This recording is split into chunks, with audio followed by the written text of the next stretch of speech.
You're listening to Mom and Doc Talk, where we talk all things healing pans and pandas with an emphasis on homeopathy.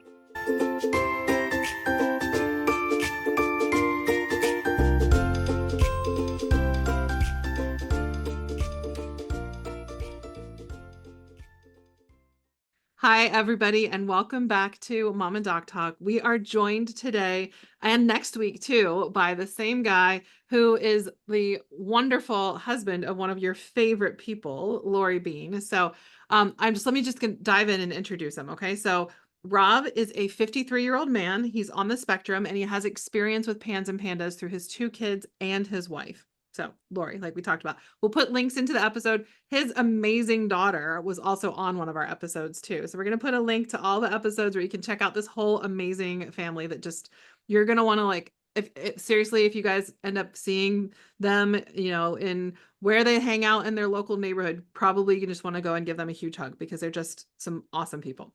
So he is intellectually curious and loves learning things on a variety of topics. He is an avid sports fan, go Lakers and Rams, and enjoys coaching his kids now that they're involved in sports competition. During COVID, he rekindled his interest in sports cards and now continues that hobby with the hopes of it actually turning into a viable side hustle for him when he retires. Welcome, Rob. We are so excited to have you here for the podcast. Thanks. I'm happy to be here. Yeah.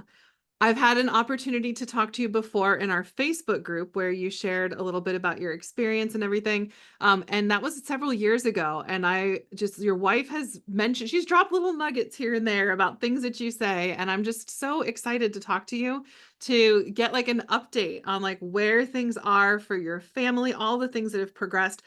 So anybody who's a member of our Facebook group, you can find the original video and see comparison. And I'm like just so excited personally to see. And I'm sure a lot of people are gonna see that too, just like the big changes that have happened in your family over the years. So let's just go ahead and dive in. Tell us a little bit about yourself. Well, late to the marriage situation, I wasn't ever sure if I was gonna get married, have kids, and all that kind of stuff, but I was never closed off from it either. And I met Lori and decided that she was the one that I wanted to make the journey with. And then at 40, found out that we were pregnant with Poppy, who's my oldest, 12 now, soon to be 13 in June. And since then, we've also had Kobe, who's actually going to be 10 end of April.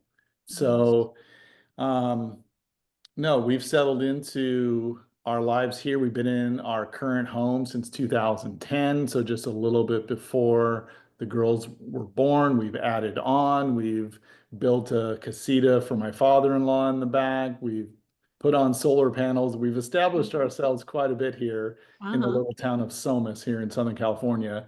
I work for LinkedIn, been there for going on 10 years now, and was at the company that they purchased for about 7, 8 years before that. So haven't had to work on a resume for quite a while. So that's kind of a good thing. I don't even know if I could now if I had to. But super busy with the girls. Their activities and stuff are at the forefront of what we do as a family. Between sports, theater, mock trial, we're in the thick of it, especially right now. So yeah, but I just gotta say, I'm not surprised that for somebody who wasn't sure they were going to get married, that Lori would be the person that would show them that like there was a good reason for it. yeah. So not surprised at all. And like I said, just, super busy with the kids. It's exhausting, but at the same time, it's extremely gratifying. They're both thriving in their own ways and finding their way. Our attitude about that kind of stuff is you don't have to stick with anything that you don't like, but we're always going to try to find something for you to be doing activity-wise, whether it's organized sports, camps, whatever. And if you don't like it, we'll move on. We'll find something else and we'll try that. And the girls have, settled into a handful of things right now that, kind of fills their bucket for them. And it's been really cool to see how they've kind of grown and blossomed and thrived in a lot of these activities that they're doing. Yeah. Rob, I love that you're touching on the lovely, amazing things, but let's kind of go into the hard. Let's go through the whole journey and get started with when you realized for the first time that something was wrong with the girls. Well, all credit to Lori on that. She's the mom, she's got the maternal instinct, and she's a really smart, savvy woman. So, um, when you're in the thick of it with young kids, sometimes it's tough to see the forest from the trees as far as behavior, and especially Poppy being our first kid, you didn't have a template to go by as far as, what a kid should be, behavior wise, and all those types of things. But she ferreted out that something was going on, and that's when she started her journey to discover what it was and what we needed to do about it. Um, and we looked into several things, tried a few things before we settled on, homeopathy and working with you guys and Dr. Peterson's and stuff like that. But Poppy was relatively young. I'm trying to think back to exactly when that was, and I'm sure Lori could tell you, but probably in that 6 or 7 year old range is Mhm. about when we started to, our ears, our antennas started to perk up a little bit with, some things that we were noticing with her and everything that kind of triggered us to go on this journey of discovery first and now healing, after that. Um, my job along the way was really just to support Lori as she dug in deep and trying to find answers. You know, I've always been the main breadwinner in the house, and so that's always been a primary responsibility for me. But that also frees up her to do the things that she's really good at. Mhm. And this being one of those where it's, whether it's researching a new car we're going to look into buying or looking at what's going on with our daughter and looking at all the different things that could be happening and what you would do in those situations and looking into it and doing all that. She's exceptional at that. Um, and so, my whole thing was to hold down the fort on my end and what my responsibilities were, while at the same time supporting her as much as I could, being an ear, being a sounding board, offering suggestions, advice, insights whenever it seemed like it could be helpful, but kind of letting her, steer the ship and work towards, figuring out where we needed to go and what needed to happen. I'm curious if you have any recollection, because I know it's been a while, of what some of the early signs might have been for you, that something was going on with Poppy, and Hmm. if there was like any like it sounds like Lori saw it first. Yeah. What are your first recollections of being like, yep, there's something to this? Well, one of the things that comes to mind was in the moment an extremely scary thing because we didn't know what it was, but we were on vacation in Hawaii, Hmm. and that was one of the first times we ever saw, the rash Hmm. on Poppy in her private area. And we went, found a doctor there. So somebody totally knew that we had no idea, who they were, what their ideologies were and background and everything. But the first intuition was that it was some form of abuse that had happened, Mm. and That's what the doctor thought? yeah, like I think the doctor was kind of hinting at that was a possibility, and that was kind of the elephant in the room. And Yeah. Poppy was in preschool at that time. And so my initial thought was I was going to go down there and rough somebody up who, Hmm. at that point, we didn't know what to think. And we started diving into it. And again, this is one of those things where Lori can, I'm sure, fill in a lot more of the details, but I just remember that pretty distinctly. Yeah. Um, there was a birthday party for her somewhere in the like 6 or 7 year old range type of thing where we saw some behavioral things, you know, Poppy being extremely sensitive to a lot of different like food situations and stuff, red dye 40, different things like gluten, we found out that she's gluten sensitive and all that kind of stuff. And we started to see how those types of things could drastically affect her Mhm. behavior, her mood, her even, there were times where we noticed like if she was flaring, you could tell because her writing Mhm. was much more sloppy and stuff than it would be under normal circumstances. So just like a lot of little things like that, um, that all added up to definitely something was going on and we needed to figure it out. So you said that Lori did most of like the research and you just tried to stay in the background and be as supportive as you could. Yep. When she first brought the term pandas to you, Hmm. what I'm guessing that she's the one who did, right? Is it like Yeah. so it was Yeah. um what was your reaction to that? What some people feel skepticism, some people feel relief. Like what was your reaction? Yeah, I don't know if it's just how I'm wired or because of me being on the spectrum or what have you. I was open to any possibility and any, and if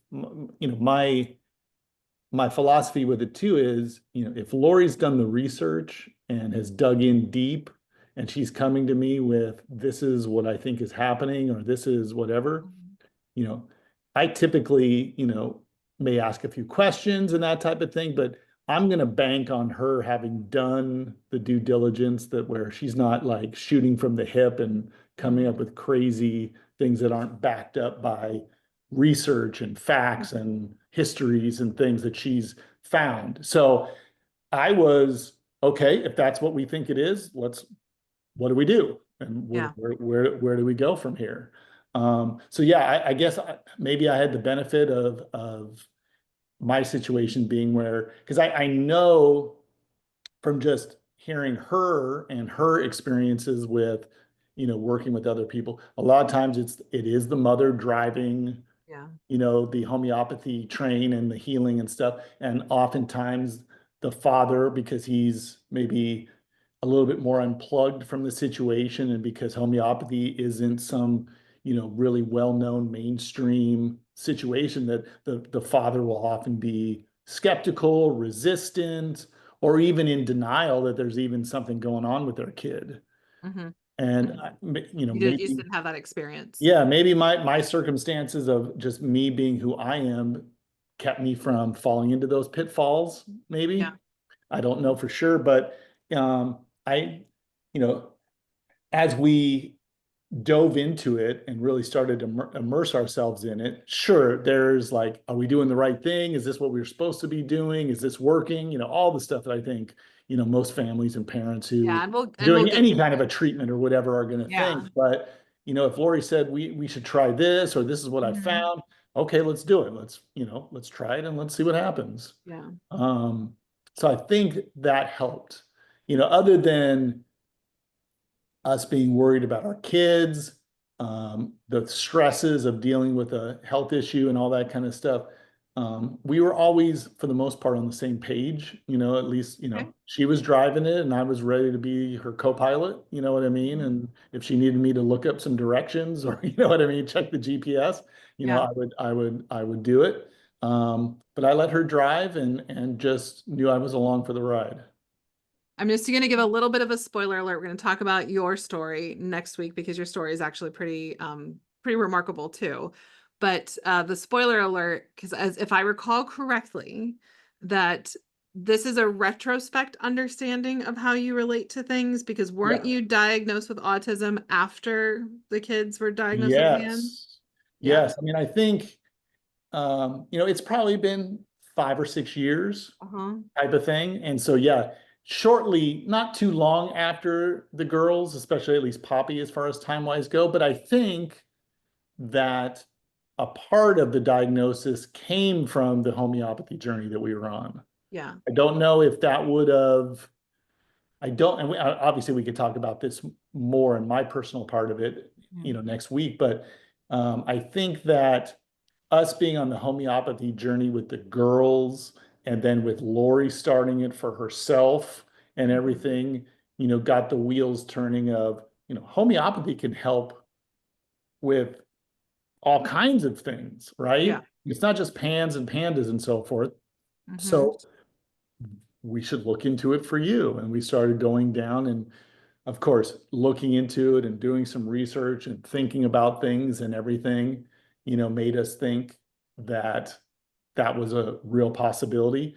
I've seen um, a therapist for, many years now, and the frequency has ebbed and flowed a little bit, but she always had her suspicions and what everything. And when we decided to kind of look into it, and I haven't even received like whatever an official diagnosis would be, if there is one, like from, I haven't taken some kind of like Turing test or anything, you know what I mean? To be like, we just pretty much know, my therapist has backed us up. Our insights into it and research into it have said so. And, now in hindsight, looking back, it seems fairly obvious, but, I'm 53 years old. I was born in 1971, the 70s and the 80s. That was just not, you were just different. You know what I mean? There wasn't ADHD, there wasn't autism. Like, if there was, it was severe cases that were painfully obvious to, anybody that looked for 2 seconds. We were busy drinking water from hoses and open Yeah, fires yeah, even just after playing in the school. Nobody, street, nobody knew coming all home these at dark. things because they weren't It, around to like, riding in the back of pickup trucks and stuff like yeah. So that, like, right? it Much, was harder to rub some notice dirt back on then. it and that type of thing, Yes. and now looking back on it, hindsight's 2020. I can point to a ton of different things that, seem obvious now. Like, I didn't even talk until I was 3. You know what I mean? If that happened today, parents would, Yeah. you know, if the kid's not, saying a few words by a year and a half, they're going to speech therapy and stuff. Yeah. My family just, well, he'll talk when he's ready. You know what I mean? That type of thing. So, it certainly was a journey that had its difficulties at times, because it's it's funny. I'm, I guess, what you would call a highly functioning person. So there's a ton of people that I know that I've known for a long time, that I tell them, about it, and they're like, "Really? Yeah. Like, no, you are?" Because, you come up with ways to survive in a neurotypical world, tools that you develop, protections, masks that you wear, you know what I mean, and those types of things that hide it, you know what I mean, where I can do neurodiverse things behind closed doors and then go out and put on a show for a few hours at a party or at a work function or whatever, and then go home and sit in a dark room and watch movies for 6 hours to kind of, decompress, that nobody ever sees, and that's the type of things I would do, especially as a single adult with my own place. I could go, I could go out on a Friday night and burn the candle at both ends, and then spend the better part of Saturday and Sunday secluded, at my apartment, and doing all the self-care things that I would do to balance myself back out again and build my energy back up again, so that I could go to work on Monday and no one would ever know the difference. Yeah. Right. I feel like you just gave us an awesome preview to your next week's episode that we're going to do. I'm very excited to hear that one. I'm going to bring us back to, and I want to hear specifically how you experience this, your thoughts and your feelings. We hear from so many parents that experience PANS, or that the experience of PANS is different for dads than it is for moms. Yeah. How did you experience that? What was it like for you? I had to, along my journey, I was growing into being a better dad, regardless of the pans and the pandas. With my personal journey, it took a lot of growth on my part to figure out how to live in a world where I have a wife and kids at home, under the circumstances of what we just, we're just talking about a minute ago. And then you throw like pans and pandas into the mix, and it certainly adds a layer, an extra layer to that whole thing. There were times early when I was working on my skills that I was angry, I was frustrated, I was irritable. It was a lot for me to take on from like a STEM standpoint and all that, but it was also just constant, you know, the whole thing of being a husband and as a dad is that, there is no time off. for the most part, you know what I mean? And then you throw in the fact that not only your kids, but your wife and then yourself also have all very unique troubles, needs, issues and stuff that all, rear up at times. Sometimes it's one of us, sometimes it's three of us. You know what I mean? And the Mhm. fourth person's on an island, right? Of being relatively balanced and stuff, while the rest of us are, losing our minds and going crazy. Mhm. Um, so that certainly made it tough at times. I feel like in the last, couple of years, I've really found a much better groove with it. Homeopathy has no doubt made that evolution so much faster and smoother than it ever would have been if it would have happened even at all without homeopathy. Um, but keeping myself regulated on a much more consistent basis has allowed me to grow into being a better husband, a better dad, a better friend, a better, member of the community and those types of things. So yeah, I mean, it's certainly helped me a ton in being able to be present more consistently, being able to be more nurturing, more understanding. When the kids are having issues, or when, for that matter, for when Lori's having issues and that type of thing. Sure. Yeah. Going back to the early days of PANS, tell us a little bit about what it was like in your home as you guys were navigating treatments recommended by your earlier providers before you guys got to homeopathy. Yeah, it was, there was a lot of hit or miss. I mean, we were in the early part, I mean, we were throwing some darts, you know what I mean? Like Western medicine was not doing what we needed to do, you know what I mean? You get a lot of skepticism and things from even, pediatricians and stuff who, they're treating the symptoms and not the underlying issue. You know what I mean? She's got Mhm. a strep rash. Okay, so let's give her something for a strep. And as Lori learned about, peeling back the layers of the onion, right, to what is at the core of what's causing all this stuff, we figured out one, that Western medicine wasn't going to do the trick for us. And so then it was, okay, so what other options are there out there? And, a little bit of trial and error, a little bit of this sounds like it might work. Let's give it a try, find out if it does or if it doesn't. And then eventually, all the rabbit holes that Lori went down eventually landed in homeopathy land. Um, and that one took, and that's where we settled.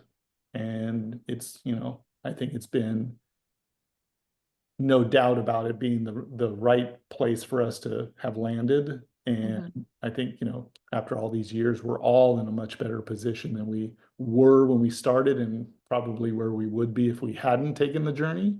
Mhm. So you shared with us that Lori was the one who was responsible for like leading the whole train, right? And Yeah. doing the research. And so it sounds like she's the one who brought the idea of homeopathy to you. You've not heard of it before. She stumbled on it because of Pans and Pandas. Yep. Having never heard of it before, Mhm. what did you think about the idea? Like, how did she explain it to you, and what were your thoughts? Or, I mean, you did say earlier you're just a pretty open person and like open to possibility.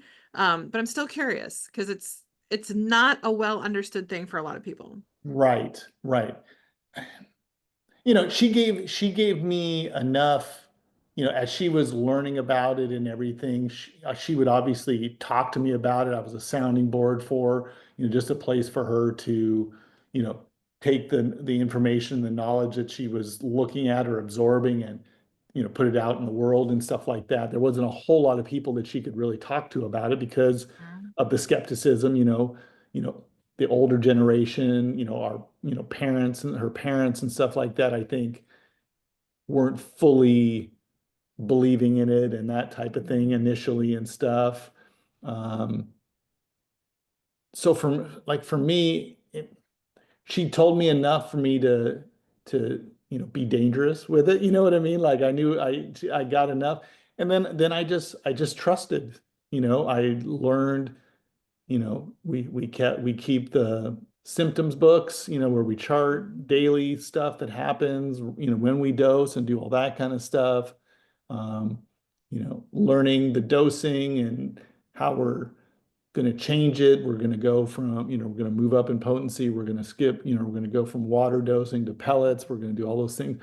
It was her leading the charge and me learning along the way. And I still kind of defer to her and Yeah. just make sure, like, I try not to make too many like unilateral decisions because in our household, she's the expert. You know Mhm. what I mean? And I know enough to do some things, but I'm always trying to run stuff by her, make sure this is what we're doing, right? And this is remind me what her dosage is, and let's make sure I want to make sure because the last thing I want to do is give somebody the wrong remedy at the wrong dosage at the wrong time, and all the types of things that could do. So again, I mean, this may sound just repetitive, but um, I have full confidence in her, maybe Mhm. even more confidence than she has in herself sometimes. You Yeah. know what I mean? But my job's there is to bolster her and make sure she knows that she knows her stuff. Mhm. And when she doesn't know, that's what we have you guys for, right? You know, Yes. we meet with you guys periodically, and in between, she's the boots on the ground, and it's a Yeah. lot of pressure, and it's a lot of responsibility for her to try to, manage her and the girls, um, treatments in between, Yeah. visits with Dr. Peterson's and stuff. So all I can do is tell her a lot of times, you made the best choice you could with the information that you had. Mhm. And most of the time it works out. Sometimes it backfires and then we pivot and all that. And I'm just there to pick her up and not make sure that she doesn't get too low Mhm. or down on herself, or, when it gets to be a lot of stress, find ways to take some of that off of her shoulders, whether it's other things, you know if she Mhm. needs me to make dinner, clean the house, whatever it is. If I can't take over the homeopathy part for her, I can certainly lessen other burdens for her to Yeah. take some of those stresses away.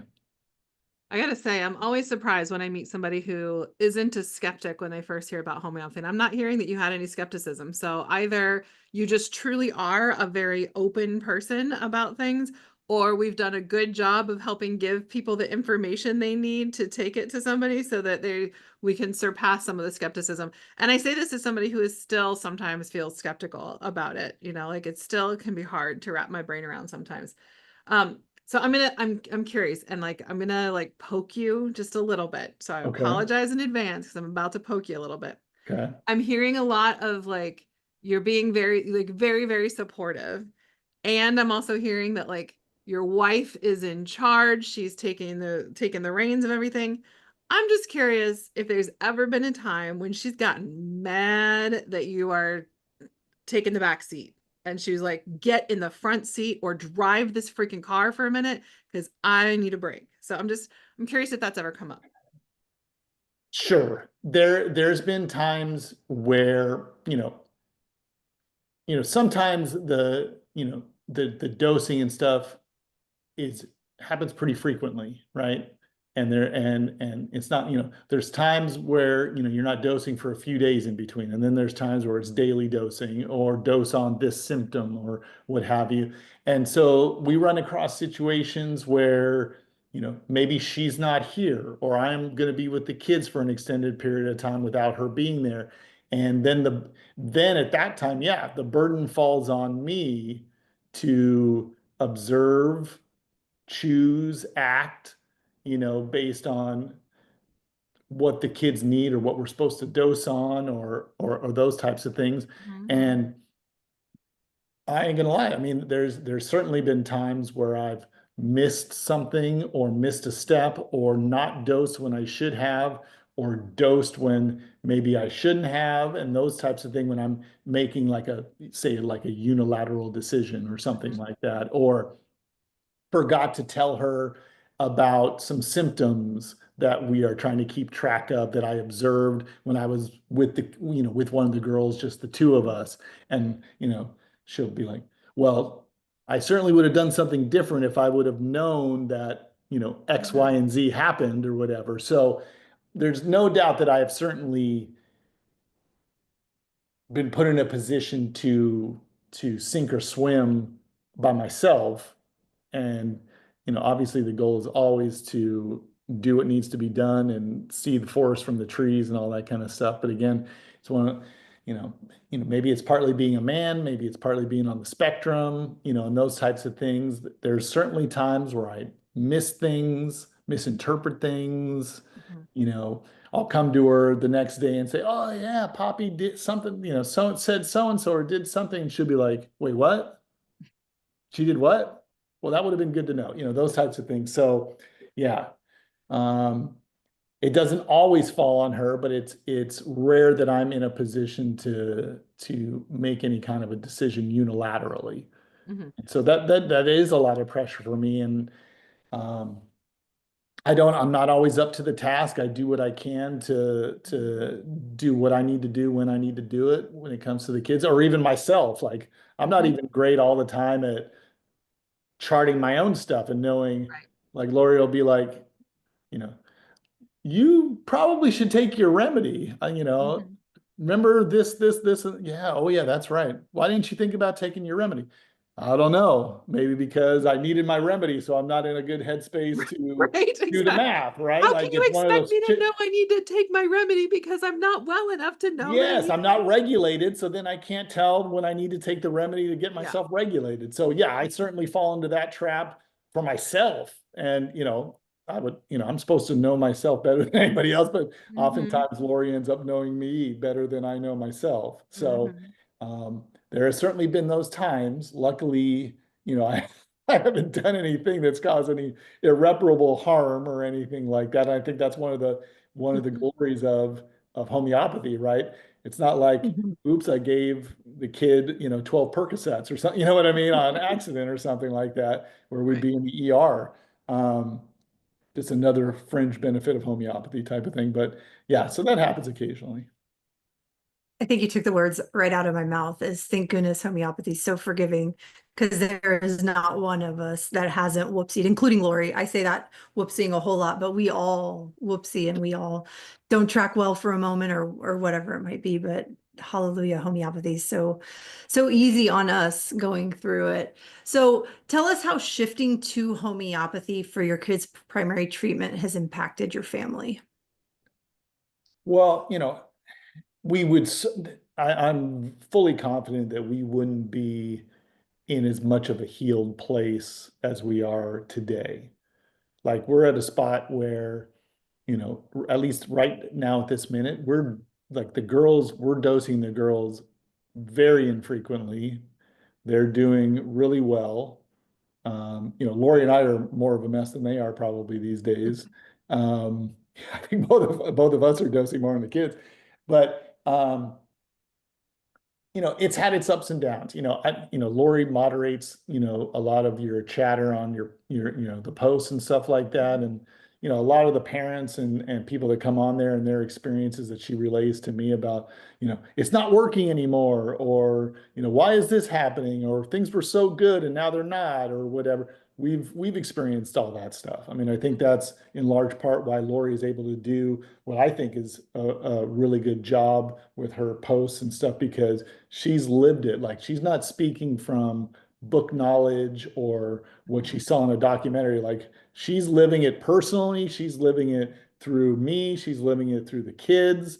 And so when these parents come on there, with a lot of their frustrations and everything that comes along with the journey, it's not a straight line. It's not linear, right? Mhm. As long as that arrow is pointing up, though, you can feel confident that you're heading in the right direction, even if it ebbs and flows a If little it's bit at bumpy. times. So sure, there's been bumps. There's been we're stuck. We're not sure what to do. This remedy feels like it's run its course. Where are we going to go? And figuring that all out and everything. Oh, we must be peeling back layers again. You know what I mean? And that type of thing, and whatever comes with that. But I honestly don't even want to think about, you know, where we would be now after 5 or 6 years, 7 years of this journey without homeopathy. And Yeah. what kind of a state we would be in. Yeah. Did the challenges of navigating PANS and even the early days of homeopathy when things were still pretty confusing, how did that impact your marriage? Well, it was, I mean, certainly it was trying. We were in the midst of, an emergency situation with the kids. You know what I mean? I mean, we are fortunate that the kids never exhibited some of the more extreme traits that I've heard about, from Lori's reading of these posts and talking about other parents with, some kids that are just in such terrible shape that like the family's in fear for the kids' health or their health or, whatever. We've never been fortunate. We've never been in that position, but it certainly had its bumps and bruises. You know what I mean? When you get two parents that are exhausted, worried, anxious, concerned, tired, and all those types of things, there's going to be, it doesn't take much of a spark for there to be some friction, now and again. I think the one thing, especially when I started getting myself right through my homeopathy journey, that helped a ton Mhm. because then I became much more of an ally for Lori than a person that she just had to deal with too.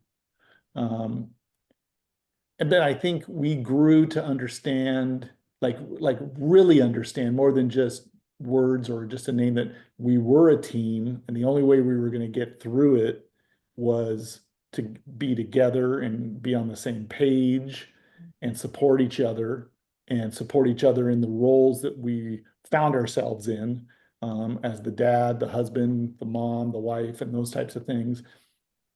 And just knowing, one thing that when times are tough, that we say to each other sometimes is, remember, I'm on your team, right?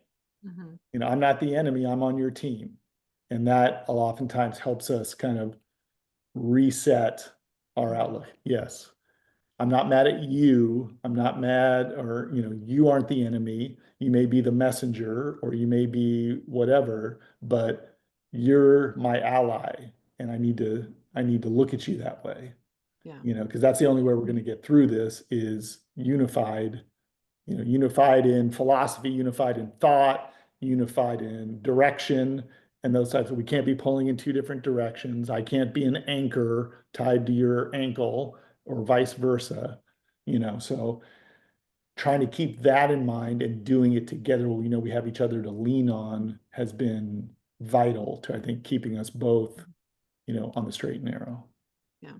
It sounds like you guys started from a pretty strong place already, that you were connected pretty well with like the understanding that you're on the same team and everything. And it sounds like you also had some friction early on, because probably in part because of not having the understanding of who you are and how you operate, like how you're wired as Yeah. you have now, that I'm guessing was probably part is and from our past conversations. There was some times, right, where there was some conflict because of the things that you need to be your best, that without the context felt almost selfish sometimes, right? Yeah. Um, Yeah. I mean, we can certainly, I think this is a great topic for the next podcast. mhm. We do it more about me, but um, I have very little doubt in my mind that homeopathy saved my marriage. And so I wouldn't be here Yeah. today, I don't think, without it, because I wouldn't have gotten myself to a place where I could be a valid, viable partner on Mhm. this journey with her without it. And once we kind of, and the diagnosis was, I mean, in certain ways, more beneficial for Lori than it was for me, Right. It gave her a because framework, right? I was just still being just who I am. I Hmm. just put a name to it and maybe a little bit of understanding behind it. But for her, all those things that had happened early in our relationship and when the kids were little, that could easily be perceived as selfish or, other things, you know, things that would make me frustrated and irritable and things like that, it all started to make more sense. And she Mhm. was able to then start looking at me through a different lens and Mhm. judging me differently for the Yeah. things that were happening and stuff. And she was much, and then that made her in a much better position to navigate me Mhm. and not be mad at certain things because she knew that I wasn't doing something out of spite or malice or, any kind of negative intentions.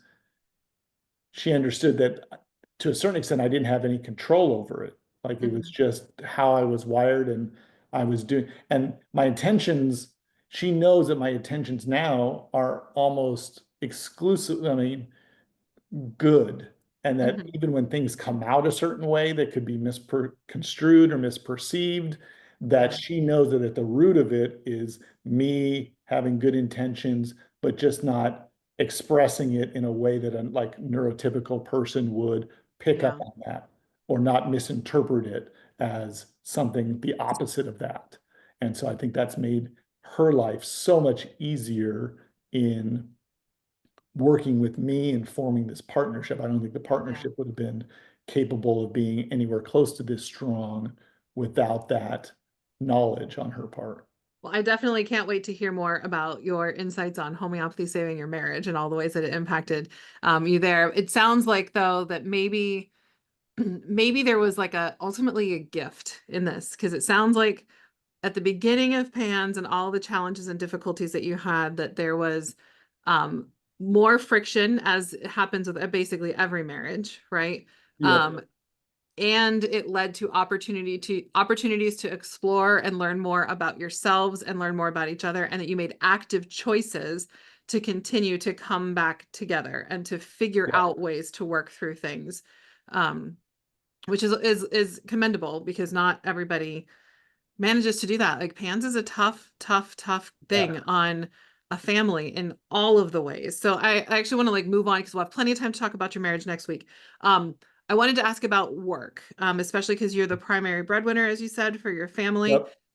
And PANS can be tough on work. So was there any impact on your work with PANS?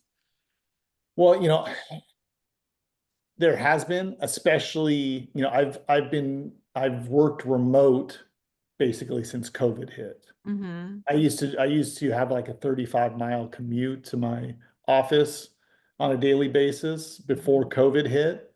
And, you know, in certain ways that made things easier because there was certainly a separation of work and home life. And if I was at work, I was not in a position to be able to do anything, directly at home or with the kids until I came home from work type of thing. But since COVID hit and I, work from home pretty much almost exclusively, I've had to learn how to be much more of a juggler, Mm-hmm.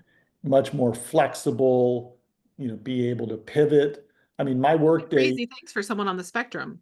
yeah, which has certainly been a challenge because yeah, I mean, the way I'm wired is I'm a lot of times I'm able to focus on very like micro things and very macro things. And Mm-hmm. oftentimes what is not in those two extremes is real life, right? Mm-hmm. And with lots of moving parts happening around you and stuff. And so nowadays, I mean, my workday might be get the kids to school, work from 8 to whatever. I pick up the kids from school most days, which is like 2:30, and then I come home. They're here doing what kids do when they get home from a long day of school, and I try to work a few more hours. Lori, we got to make dinner at some point. Sometimes I'm doing it, sometimes she's doing it, and I have to navigate, okay, I need to work until this time, or I didn't get in as much work. Maybe I work, in the evenings for a little bit or on the weekend, try to put in a couple of hours. And so it's a lot more choppy, a lot more um, get it where you can type of thing. Mm-hmm. And so, yeah, that's certainly been a transition. Even working, Lori and I, we have a we when COVID hit, we built like kind of a long like double desk tabletop area that the kids use when they were homes, basically Mhm. homeschooling initially with COVID, but that's turned into Lori and my desks. And so Mhm. they're right side by side. So I even had to kind of get used to working alongside her because she's a person that's, if she's thinking about something, she's going to say it, or she's going to ask me a question, or what, oh yeah, I know you have to work, but and those Mhm. types of things. And so even those types of like interruptions and different things like that um, are much less challenging than they used to be. But I certainly had to get used to the Yeah. fact that my work, now I have to figure out how to work with Poppy singing Taylor Swift through the house as she's walking around, and you know what I mean? Kobe running up and down the hallways, or whatever it is, or just they're trying to do homework at the table, 10 feet away, and I have to be able to focus and try to Yeah. find a Thank way to, goodness though for like regular kid interruptions that you're dealing with now versus like yeah, hands interruptions that you likely had early on. yes. Now it feels much more kind of run of the mill. Yeah. My kid's 12, my kid's 9, and all the things that Yeah. come along with that.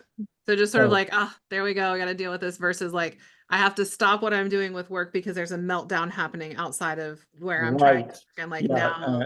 now, Because that adds a layer of not only just an interruption, but that's a health thing and a well, scary and a thing in an anxious stressor thing. for you too, right? Yeah.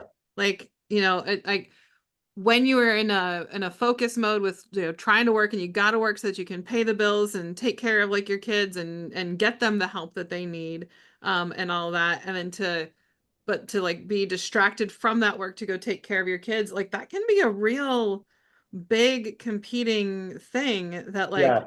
um I had to, I had to figure out how to not just automatically disengage from work and go step in.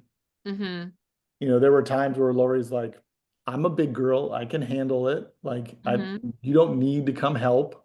You know what I mean? mhm You need to go work. Um, and so I've gotten, I think, better at picking my spots. You know what I mean? Part of that is reading the room and reading, okay, does Lori look like she's about to like mhm throw something through the window? You know what I mean? Because she's at her mhm wit's end and I need to step in, and like this is the time where I need to get involved and take at least one of the kids, or do whatever. mhm. Or are they just doing what they do and she's navigating them how she's navigating them, and I just need to be here just in case Yeah. she needs help, but I can Mhm. still kind of, put most of my attention on what I need to do from a work standpoint. Yeah. How'd you take care of yourself through all of this? What did you do for you? So, part of being on the spectrum is learning how to develop tools, right, to deal with the world, especially a world where you feel like you move to a foreign country where they speak the same language, but the culture is slightly different, right? So you're always kind of on your heels a little bit with what's normal and what's acceptable and all that kind of stuff. So you just, you develop certain tools. Certainly finding, and I need it less and less as time has gone on, but finding downtime, Mhm. finding time where I can unplug to kind of, because that's how my battery typically would recharge, right? Some people, classic extroverts recharge by interacting with people. That's a drain of my energy. While I can do it, you know, it it's draining. And so I need to find, whether I go find a corner to read a book for a while, or watch a movie, or go to the movies. That's the thing I do. I go to the movies by myself sometimes just to get away, unplug for a couple of hours, those types of things. And I think over time I've just gotten smarter about where I find those times.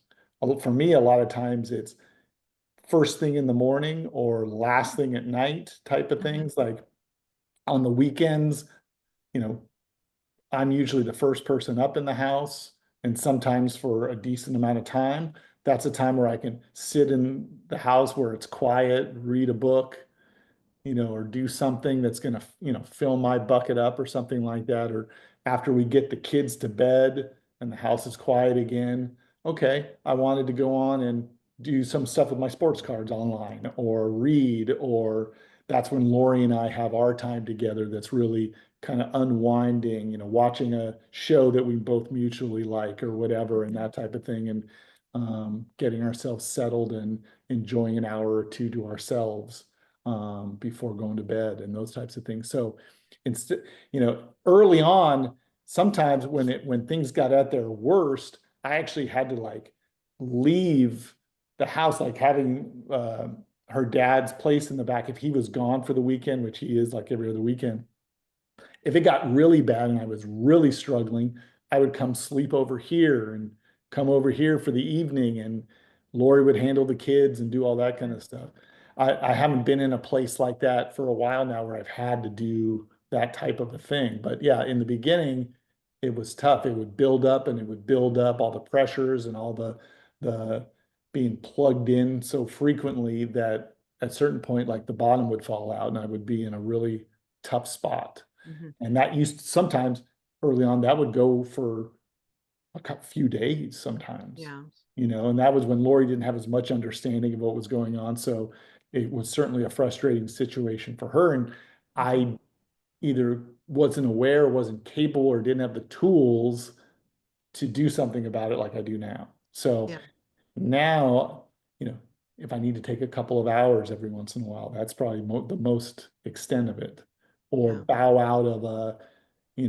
out of an activity because it's going to do more harm than good. And, staying Yeah. home and letting them go to do whatever it is gonna reap benefits, long term. So just I'm trying glad to to be hear that you smart about don't that need kind of like stuff. the weekends away. I mean, as somebody who just did like a hotel sleepover with a friend, because Yeah. my husband was sick a lot this whole cold and flu season. He got everything at least once, sometimes twice, and I just needed a weekend or a night away. So I completely understand that, and I'm sure that I wish that there was like a middle ground for people, right? Like I wish that you didn't need as much, and I'm glad you don't need as much anymore. Yep. And I'm willing to bet, maybe not, maybe Lori's really good at this, but most moms, whoever is listening needs to hear this. It's okay for you to also ask to go get the weekend away and the casita, right? Like, Yeah. Yeah. because that's the reality is that moms in particular, especially the moms who are driving the train, like most of them are, um, they feel like if they step away at all, it's going to Yeah. be a huge problem. But then it can also be a huge problem if you stay when you don't have the reserves to do it anymore. Yeah. Um, Well, I mean, a perfect example of that is Lori was essentially sick in bed for probably 3 weeks straight in January. And if that would have happened a couple of years ago, like the whole house might have burnt down and we might all be in the loony bin by now. Like I would have never, like 5 years ago, I would have never been able to handle, for the most part, single parenting, working and doing all the things that needed to be done while my partner was down and out for the vast majority of that by myself for anywhere close to that. You know what I mean? And then even if I would have pulled that off, there would have been like the bottom would have fallen out. The second she was okay, and I knew that she was like kind of back on her feet, the bottom would have fallen out for me. And I would have either mentally, physically, emotionally, whatever, gone into the tank after that, you know, which would have caused, more problems and stuff. But like I'm really proud of the fact that this time around that it was such a minor dip for me after a 3 week period of what normally would have killed me after 4 or 5 days, a few years ago, that we were able to get through it, fairly unscathed and move forward without, so many of the issues and problems that would have caused yeah. before. Well, as we wrap up our conversation today, and like I'm really looking forward to hear about the specifics of how homeopathy has affected you and helped you. And I can't wait to hear about like any specifics you're willing to share about how it saved your marriage.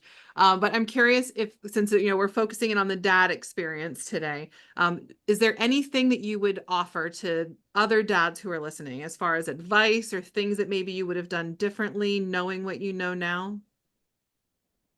I would just double down on the be as supportive as you can, because from what I've heard and seen, it's almost always the mom that's driving this in most cases.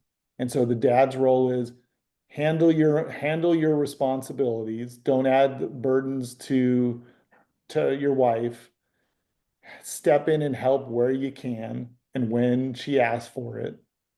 Do your best to ask questions, you can't leave it exclusively in her field. You got to learn about it and know about it and all that, that you can be someone who can step in and help or be supportive in the way that they need it to be. And then, just row in the same direction. You Yeah. know what I mean? Like, You don't need to be be a an anchor. co-pilot is what you're saying. Yeah, So like, we've been don't be sitting an in a train all anchor. along, but like you need to be Grab a, an oar, grab an oar. You don't even need to know where the boat's going. Just know that the boat needs trying to get somewhere and that you can help get it there. and if she needs to tap out, you can step in. Yep, be ready for that. Yeah. Yeah. All right. I feel like, Rob, this whole time you've been talking, we've talked about Lori a lot. And I think anybody that knows Lori would joyfully hop in a boat that she's driving.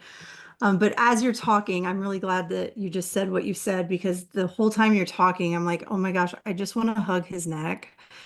And I think every Pan's mom listening is just going to want to hug your neck, because Lori was able to do all of those things because of the exact things that you did. And so Lori had a wildly amazing, great part in all this, but every single piece of what you did to support her and just be there for her and allow her to lead and just trust in her, um, all of those things were necessary to get you guys through this journey. So I just want to say, like, as a Pan's mom, like, huge high five, because that's a big deal. That's special. And one of these days I will find you and I will hug your neck for all of those things. I Okay, just want I'll to be make sure ready. that we give you all the credit too, because you were just as much a part of all of this as Lori was. The things that you did also got your family through all of this. It's Yeah. amazing. Yeah. I found myself best where I could try to fill in the gaps, you know what I mean? Or offer support where things were weakest, or, whatever the case may be. Um, you know, So yeah, I mean, I talk a lot about her because she deserves a ton of credit for where we are. She's an extremely strong person. I don't think she would have made it this far without that strength that she's got.